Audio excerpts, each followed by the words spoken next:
주천의 주식시황 시간입니다. 안녕하세요. 주천입니다.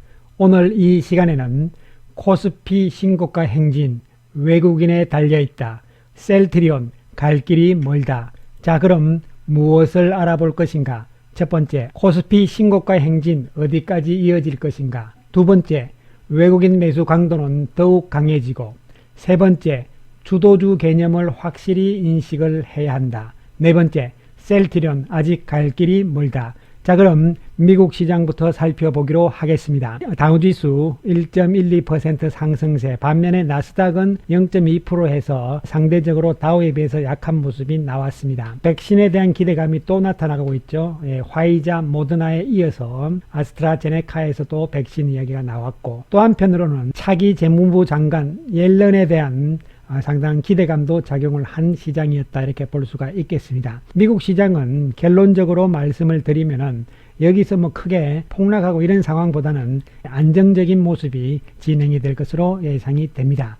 우리 시장은 지금 신고가 행진이죠. 코스피 지수는. 물론 코스닥은 지금 상대적으로 조금 코스피에 가려져 있는 느낌이 나타나고는 있지만 뭐 코스닥도 나쁠 바 없다, 이런 관점에서 봐야 되고요. 아무튼 코스피는 지금 2600선을 넘어서면서 역사적인 최고치다, 이래서 또 상당히 흥분하고 어저께 9시 뉴스에도 나오잖아요. 자, 아무튼 시장의 힘은 상당히 강하게 나타나고 있고, 이러한 모습은 우리가 미리 조금 예상을 해드렸던 바가 있잖아요. 그래서 뭐 크게 놀랄 바는 아니다, 이렇게 볼 수가 있고, 한편으로는 코스피가 너무 과열이다, 이래서 약간의 우려의 소리도 나타나고 있는 것은 사실입니다. 자, 여기서 중요한 것은 시장은 이제 추세적으로 상승 추세 쪽으로 나아가고 있는 상황이라는 측면이고, 이에 따라서 중간중간 조정은 충분히 나올 수 있는 부분들이죠. 그런 상황에서 흐름을 크게 본다면은 추세적인 상승이다. 최소한 못 가더라도 제가 말씀을 드렸잖아요. 11월, 12월, 1월까지는 충분히 상승장이 이어질 것이다. 결론적으로 먼저 말씀을 드리고요. 오늘 외국인들의 움직임 여전히 매수 강도가 강해지고 있잖아요. 그렇습니다. 거래소에서 7,200억을 또 매수를 우위를 보이고,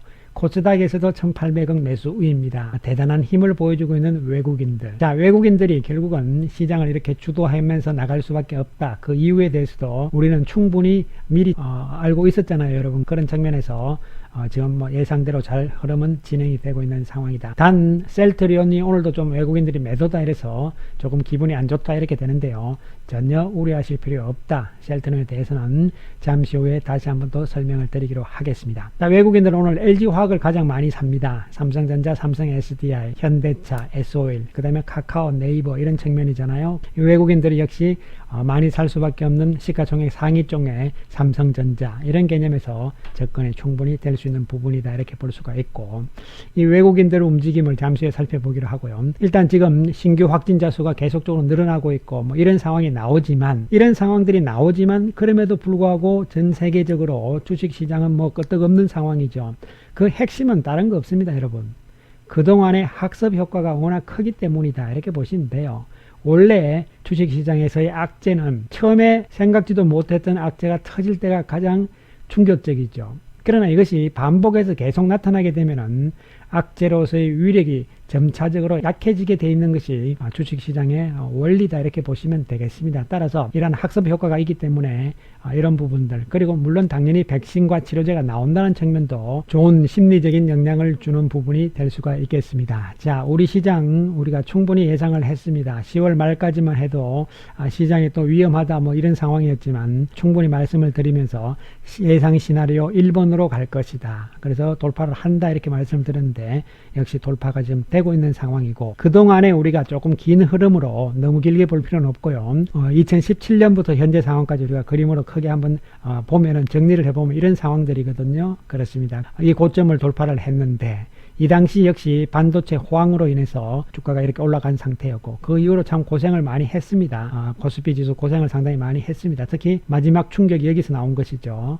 여기서 사태가 나오면서 마지막 충격이 나왔지만 그 이후로 V자 반등, 그리고 조정 기간을 잘 거친 다음에 결국은 역사적인 고점을 돌파해내는 이러한 막강한 힘이 지금 나타나고 있는 상황이죠. 이 중간중간 이벤트들이 있긴 합니다만은 이런 부분들을 잘 이렇게 생각을 해 보시면은, 시장은 역시 최악이라고 생각할 때가 역시 바닥이었다. 물론 지나가고 나서 아는 겁니다, 여러분.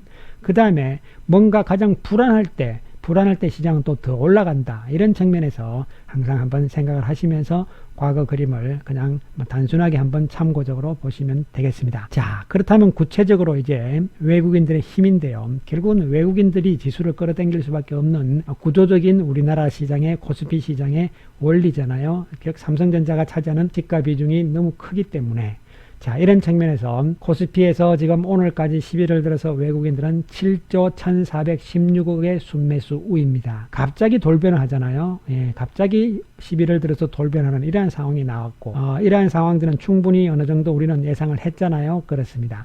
자, 그래서 여기서 중요한 것은 여러분께서 계속적으로 강조를 드리지만 외국인들을 한 사람의 개념으로 보시면 안 되고 두 가지 부류로 봐야 된다. 패시브 자금과 액티브 자금이다. 이런 측면이고 액티브 자금은 이미 6월, 7월부터 방향을 상승적으로 틀기 시작하면서 주식을 샀다는 이야기고 우리 시장에서 패시브 자금들은 10월 말 11월부터 들어오기 시작을 했잖아요. 초기에 들어올 때 제가 이걸 포착을 해서 여러분께 충분히 설명을 드린 바가 있습니다. 11월 초에. 예, 그래서 지수 나쁠 거 없다. 이런 측면에서 충분히 말씀을 드린 바가 있고 그래서 중요한 것은 이 두 가지 성격의 외국인들이 서로 싸우는 것이 아니에요. 같이 손잡고 같이 가는 겁니다. 자기 종목 자기 끌고 가고 각자 끌고 가는 거예요. 이런 상황들이기 때문에 패시브 자금들은 당연히 지수, 즉 삼성전자를 필두로 해서 지수 쪽으로 가는 것이고 액티브 자금은 이미 7월부터 계속 나왔기 때문에 자기들 종목 가지고 가는 겁니다, 여러분. 바로 이들이 액티브 자금들이 종목 중심의 주도주 맥락을 끌고 간다. 이런 측면에서 접근을 하시면 되겠습니다. 좀 더 구체적으로 우리가 돈의 흐름을 한번 글로벌 돈의 흐름을 한번 살펴보게 되면은 채권 쪽은 뭐 빼고요. 주식 쪽만 우리가 보게 되면은 선진국의 주식 쪽의 펀드, ETF 펀드 이것은 바로 패시브 자금이죠. 왜냐하면 지수 추종형이기 때문에 흐름을 보시면은 선진국 쪽에는 약간 늘어나긴 했지만 이머징 국가에 지금 강력하게 확 늘어나고 있잖아요. 11월 들어서. 예, 바로 이런 부분들입니다. 그래서 전 세계적으로 지금 이머징 국가 쪽에 주식 쪽에 돈이 몰려 들어오기 시작을 했다. 그러면 신흥국, 이머징 국가인 신흥국 중에서는 어느 나라냐? 이거 뻔하잖아요, 여러분. 가장 강력한 것이 대만과 한국이다. 이런 측면에서 접근이 될 수가 있는 부분이죠. 전체적으로 신흥국 쪽에 돈이 들어왔는데 이 들어온 돈 중에서 여전히 대만과 한국을 제일 많이 사고 있다. 이런 이야기가 되는 것이죠. 바로 11월 달의 결과입니다. 이것은. 예. 지금 이제 요건 조금 올랐기 때문에 우리가 더 올라갈 수도 있어요. 아무튼 간에 그런 측면으로 보시면 되고. 그렇다면 그 이유는 무엇인가? 우리 시장 실적이죠. 여전히 실적, 이익 구조가 좋다는 측면이 핵심 요인이 될 수가 있는 것이죠. 막대 그래프는 영업이익의 금액을 말씀드리는 거고 그 다음에 점선은 정가율을 말씀드리는 것이죠. 잘 보시면은 3분기부터 막대 그래프도 커지고 그 다음에 정가율도 좋은 상황이 나옵니다. 그러면서 정가율 추세가 최소한 2021년 1분기까지는 이어진다는 것이죠. 2분기엔 좀 줄어든다는데 그건 뭐 그때 가봐야 아는 거고 그러나 영업이익은 더 커질 수 있는 이러한 구도잖아요. 즉 다시 말씀드리면은 이미 글로벌 자금들과 또 주식시장은 내년을 미리 내다보고 이미 지금 벌써 들어오기 시작한다. 이런 관점에서 생각을 하시면 될 것으로 보입니다. 또 한 가지 중요한 것은 왜 대만과 우리나라를 비교를 했을 때 이게 퍼잖아요. 퍼는 뭐냐면은 주가와 이익의 관계를 나타내는 것이죠. 그래서 이 숫자가 낮을수록 좋은 겁니다. 즉 이익이 많은데 주가가 덜 올랐다는 이야기이기 때문에 숫자가 낮을수록 그러면은 주가는 올라가야 되겠죠. 그런 측면에서 숫자가 낮을수록 퍼는 좋은 것이다. 이렇게 보는데 대만과 우리를 비교를 하면은 물론 뭐 아시아 쪽에는 우리가 제일 낮아요. 대만과 굳이 비교를 해도 대만은 상당히 높죠. 18.99 우리는 11.9입니다. 그러니까 우리 상대적으로 우리가 더 올라갈 여지가 많다. 이런 측면이고 물론 최근 며칠 올랐기 때문에 한 12.23 됐겠죠. 그러나 12를 넘어간다 하더라도 가장 낮은 수치다는 측면에선 역시 가장 매력적인 신흥국 쪽의 시장은 한국이다. 아시아 쪽에서는 이런 측면에서 외국인들이 접근을 하고 그렇다면 이러한 외국인들의 자금들은 계속적으로 당분간은 지속적으로 들어올 수밖에 없다. 이런 결론을 내릴 수가 있겠습니다. 자, 주도주 맥락군들은 여러분 헷갈리시면 안 됩니다. 이제는 경기준위, 가치준위 이런 개념은 버리시고 중요한 것은 실적이다, 실적주다 이런 관점에서 접근을 하셔야 됩니다. 기존의 제약 바이오, 그 다음에 소프트웨어 플랫폼, 그리고 2차전지 여기다가 반도체와 자동차가 가세를 한다. 이런 이야기는 제가 미리미리 충분히 말씀을 드린 바가 있습니다. 그래서 이러한 구도로서 실제 개념으로 접근을 하자 이렇게 말씀을 드리고, 자, 지금부터 셀트리온인데요. 자, 셀트리온이 중요한 것은 이제 항체 치료제로서 세계 세 번째 승인을 눈앞에 두고 있다.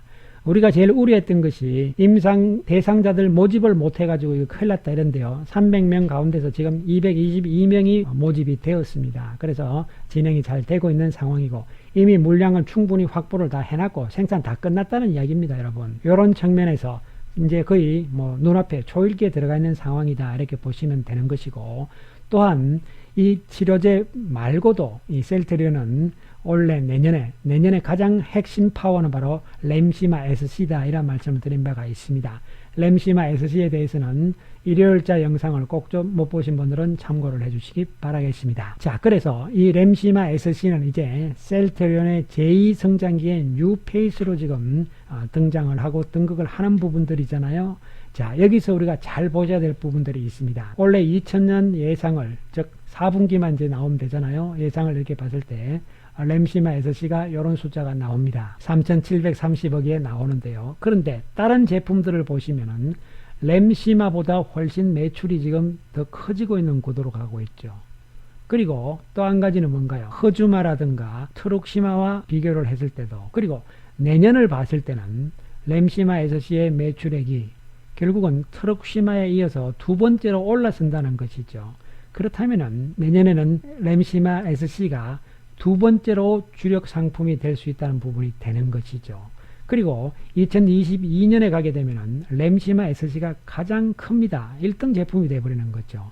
이렇기 때문에 결국은 이 램시마 SC가 내년부터는 본격적인 셀트리온의 제2성장기에 뉴페이스로서 주역을 할 것이다. 이런 측면에서 여러분께서 해석을 하셔야 되고, 실제적으로 팔리는 것은 셀트리온 헬스케어의 재무제표를 보셔야 됩니다. 여전히 이 부분들을 보더라도 계속적인 판매는 늘어나고 있는 이러한 상황이 진행이 되고 있다.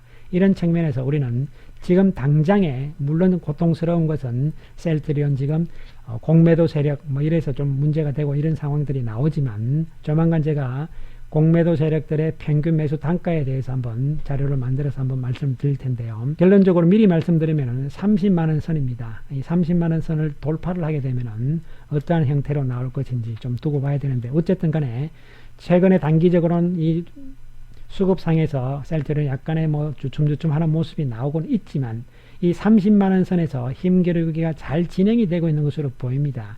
이것을 이제 극복으로 돌파를 하게 되면 훨씬 행보가 가벼워질 것이다. 이러한 측면에서 접근을 하시면서 지금 당장 답답한 거, 서운한 거 좀 잊어버리시고 꾸준하게 보유의 전략으로 나아가 주시기 바라겠습니다. 감사합니다.